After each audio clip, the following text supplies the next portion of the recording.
very clearly a swamp creature who was selling his father's name to rake in money from foreign companies. Now, truth be told, that's a kind of run-of-the-mill scandal as far as politics go. Normal. It's normal. Every senator's kid, family, wife, they all do stuff like this all the time. It's a corrupt swamp, you know? But it's a story, nonetheless. We don't even know if it's legal to cover half the shit. It's like when the fappening happened. You remember when like all the celebrities got owned and then, you know, all of their fucking nudes and shit leaked on the internet? And the coverage was around like not covering the stories or not showing any of that. And the reason for that was because it's hacked material that is supposed to be kept private. Like, now, I don't have an issue with hacked material as long as it's credible and as long as it's verified material that is in the interest of the public to know. Hunter Biden's cock getting rubbed by someone's fucking foot soles is not public. It is not in the interest of the public. Okay? It's just not. Hunter Biden's asshole is not in the public interest. It's just not.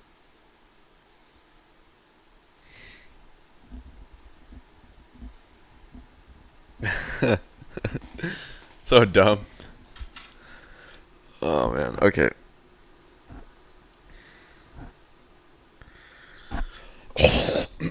Well, that's not good.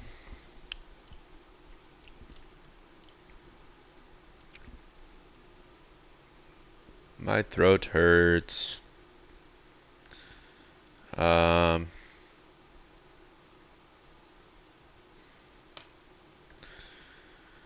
bum, bum.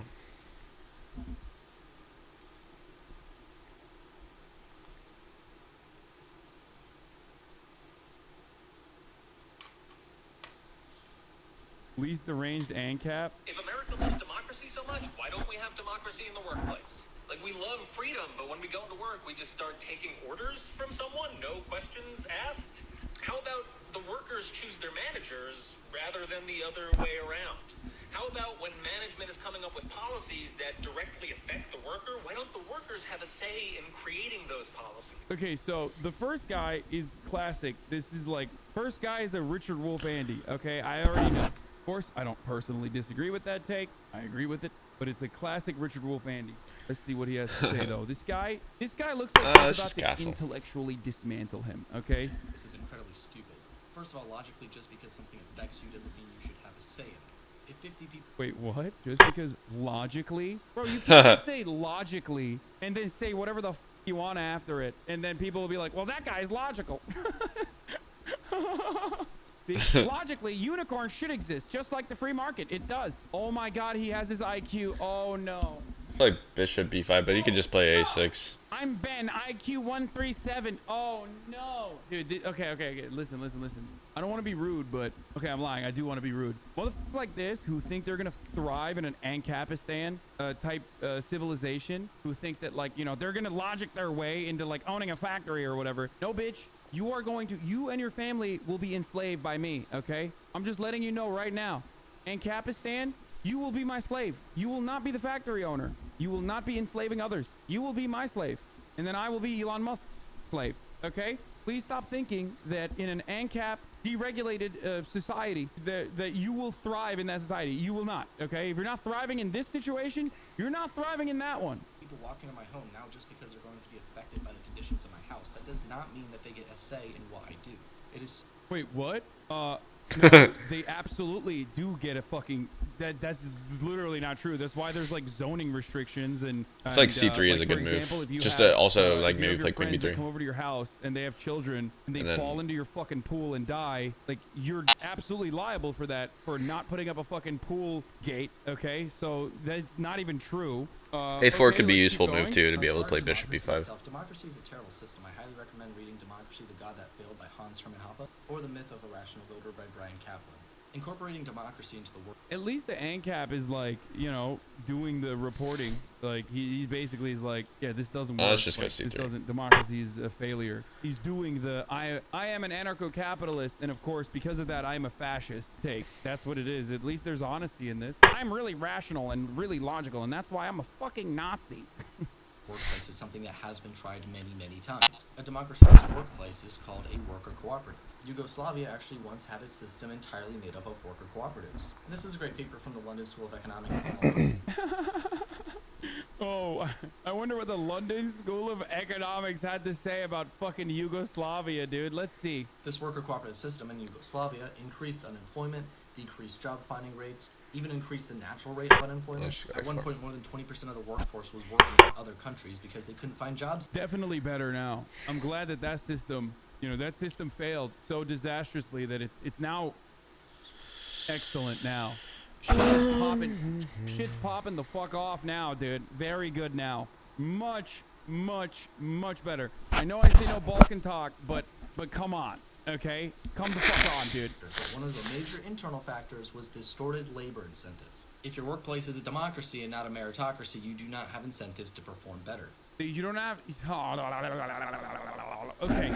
Perform better by what metric, dude? By what metric? We never have this conversation. Every time people talk about efficiency, they're talking about efficiency from a capitalist point of view. And yes, if you look at efficiency from a capitalist point of view, obviously, other kinds of organizations are probably not going to look like they're performing better. You have to look at the different kinds of metrics that help, like turnover rate, the workplace conditions, the happiness metrics, even though they're very qualitative and difficult to fucking fully comprehend. You have to look at whether a system that is designed to benefit the many rather than the few is doing a good job of exacting that, okay? What it set out to do. Also, he said meritocracy is real, which is why I laugh. Obviously, it's not fucking real. Meritocracy is a lie. I'm a dumbass. Look at the amount of success I have. Meritocracy is a fucking lie. I work hard, okay, but I got very fortunate. Your spawn point is incredibly important for you, okay? That's why it's not that, you know, America, pound for pound, has like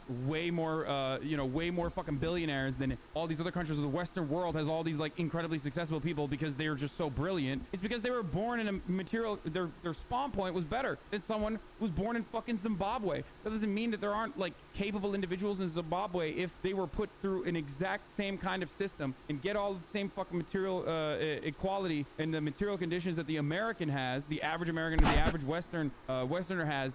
Doesn't mean that they're not going to fucking succeed in a similar, if not even greater capacity, okay? It's so stupid. It's just a way for dummies to make themselves feel better, okay? But when you're this guy, when you're fucking Prax Ben, you're just bootlicking, okay? An anarchist, a Hoppian, neo-reactionary. Was distorted labor incentives. Yeah, I guess you can go E4. Democracy and not a meritocracy. Then I have knight here, though. If your workplace is a democracy, you have distorted labor. You have distorted labor incentives, dude. Yeah, like what? Fucking better workplace conditions, like having better benefits, time off. I mean, even if we're not talking about a cooperative, you can literally take this exact same fucking argument and compare it to countries with higher rates of unionization versus countries with lower rates of unionization, because a cooperative ultimately is enacting the interests of the many, allowing workers to have a say in the process, allowing workers to have a say in how much of the profits go back to them versus how much of the profits actually go to, like, I don't know, marketing and shit like that. Its most reductive take, that's what this does, okay? Turning a workplace, which is an authoritarian style of governance, into something that's closer to a democracy. If you look at countries with higher unionization rates, their workers have significantly better benefits and their workers are significantly happier. That's it. There you go. If your workplace is a democracy and not a meritocracy, you do not have incentives to perform better. Now, perform better for who? Perform better for your boss? Amazon is a great example of this. Their efficiency is through the fucking roof, dude. But workers are pissing in bottles. Their efficiency is through the roof, but they have to have an ambulance outside of the fucking distribution center because it's a lot cheaper to fucking, you know, send that ambulance back and forth to the hospital than to actually pay for the fucking AC. They're performing really well, though. The efficiency is high. Is that good? No. I feel like maybe there should be a better balance here. If only there was a way to have a say, to have a seat at the table. I'm not like, I'm not saying that the end all be all is cooperative corporations. I don't think that like everything should be a co-op. Okay. I'm not one of those individuals, but it's a good start. A lot better than fucking having an authoritarian and inarguably authoritarian way of organizing your workplace, which is what we exist under currently. Our empirical findings reveal that long-standing labor voice in corporate governance is associated with significantly depressed shareholder value, sale growth, and job creation. No way, dude. No way. Are you telling me that shareholder value diminishes when workers have a say, dude? What? That's it, bro. Yeah, that's the point, idiot. Of course. Of course shareholder value is going to decrease because that means that that fucking place is redistributing profits, which is the surplus labor value extracted from the worker in a better, more meaningful capacity back to the fucking workers that are generating it. And therefore, yes, shareholder values are decreasing. This isn't just me who recognizes this, okay? You don't have to be a fucking commie or whatever the fuck to notice this. CEOs notice it too. After all, that's precisely why all the fucking Forbes, the Fortune 500 top CEOs got together and wrote a letter to say we need to shift our priorities away from increasing and improving shareholder value to increasing and improving stakeholder value, which also features community, which is like, you know, whatever, symbolic bullshit, and also our workers. So they realize it too. They realize that wealth and income disparity and inequality has gotten to a point where workers are fucking like, this sucks. This fucking sucks. I'm gonna go into Home Depot with 10 of my homies and we're gonna steal as many hammers as we can so we can go fucking rob the goddamn Louis Vuitton store and maybe, you know, make more money for Christmas time so we can pay rent. I cannot believe that capitalists got together and said that socialist organizations of the workplace or you know, cooperative organizations of the workplace that try to place the material conditions of the worker above those who do not actually add value, those workplaces are not as efficient under capitalist metrics of success. That's crazy. There is an avoidance in certain types of investment, capital expenditure, R&D spending, and high-risk investments in general. The thing is, the average person isn't willing to make high-risk investments. So when you democratize the workplace, that's going to be reflected in the decision. No way, that's terrible. That's terrible, dude. What? No high-risk investments? What the fuck, dude? That sucks. Bro, this motherfucker's literally saying when workers have a say in the seat of the table on what to do with the profits that they generate through their labor, if workers have a say in what to do with the profits of the company, they end up saying, check, hey, maybe we should spend some of that we generated back on ourselves. And also, high-risk investments have obviously never caused chaos. I assume Prax Ben was born in 2009, so he's unaware of anything that has happened throughout history since then. Prioritizing safety and workplace conditions and better benefits for the workers that ultimately generate the profits regardless and create all the value is the appropriate way to go forward. It might not be the most efficient way from a capitalist mode of production standpoint, but it's still the right thing to do. It's the fair, more importantly than that, it's the fair thing to do. Higher time preference and capitalists generally have a lower time preference. So owners are willing to make these high-risk investments that will bring in high rewards down the road.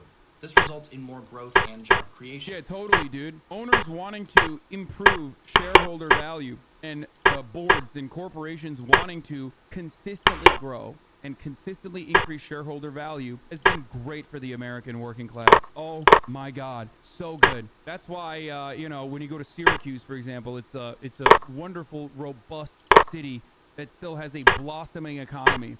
Or when you go to anywhere in the fucking Rust Belt, go to West Virginia, for example. Oh man, owners creating so many more fucking jobs out there. It's sick. It's sick. Oh wait, that didn't happen because they fucking moved manufacturing overseas. No, that isn't happening because they wanted to improve their margins. They wanted to increase shareholder value. And that's precisely what happened. Look at Detroit. Everywhere else, everywhere in the wealthiest nation on earth, we have fucking ghost towns. We have been prioritizing the interests of the wealthy that never even stepped foot in the fucking factory floor, okay? And that could be all of you and even myself in some meaningful capacity because this is just a financialized economy. There's nothing else to do. If you want to even have a nest egg, if you don't want to work for the rest of your fucking life, you have to get a 401k, for example. Because we don't even have social safety nets. We don't even have adequate social safety nets for people who are no longer productive laborers, okay? In that system, we prioritize people that are putting money into the stock market rather than people who are actually doing the productive labor. It's hilarious. He's basically arguing that worker co-ops are bad because they don't do capitalism as well, such an inherent bias.